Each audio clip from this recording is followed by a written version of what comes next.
हमारे चैनल को सब्सक्राइब करें और बेल आइकन दबाएं। इस हवाले से हमारी बहुत सी परेशानियां हैं।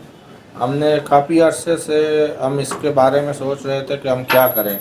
आखिर न आखिर सारे ट्रांसपोर्टर मिल के आज हम गए एक वक्त एसओ के पास, और एसओ ने हमारे को एसओ को बाकायदा हमने साथ ले कर इधर विज़िट कराया, और एसओ ने बहुत यकीन दिलाया कि हम आपके मसला हल करेंगे। फिर हम एसएचओ शाकिर साहब के पास गए थाना सईदाबाद, तो उसने भी यकीन दिलाया कि इंशाल्लाह ताला आप लोगों का जो मसले मसाइल हैं, परेशानी हैं, हम दूर करेंगे।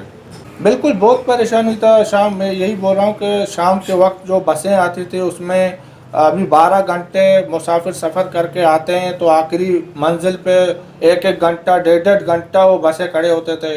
बहुत मुश्किलात होता था। जिस बस में मुसाफिर जो बीमार हैं, किसी लेडीज़ हैं, बच्चे हैं, औरतें हैं, 12 घंटे के सफ़र में आके इधर फंस जाते हैं, तो वो भी शदीद डिप्रेशन के शिकार होते हैं। तो बस टर्मिनल के इंतज़ाम से हमने शफी साहब से भी रिक्वेस्ट किया था। शफी साहब ने भी हमारे साथ खुद आए हैं इस मामले में। एसओ के दफ्तर में और एसएचओ के दफ्तर में हम खुद गए हैं। शफी साहब हमारे साथ मौजूद थे। टर्मिनल में जो मसले मसाइल थे उसको भी शफी साहब के साथ डिस्कशन किया इस बारे में। उसने भी यकीन दिलाया कि हमारे भी जो कोताहियाँ हैं वो उसको भी हम अब ख़त्म करेंगे।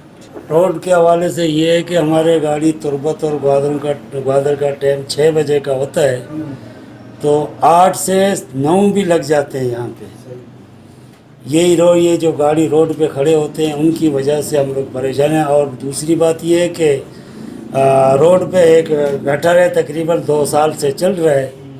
हमने बहुत बल्दिया टाउन यूसुफ गोट इंटरसिटी बस टर्मिनल गेट के बाहर हब रिवर रोड पर आए रोज़ ट्रैफिक जाम होने से गाड़ियों की लंबी कतारें लग जाती हैं, जिसकी वजह से मुसाफिरों के अलावा बस टर्मिनल के ट्रांसपोर्टर भी मुश्किलात का शिकार हैं।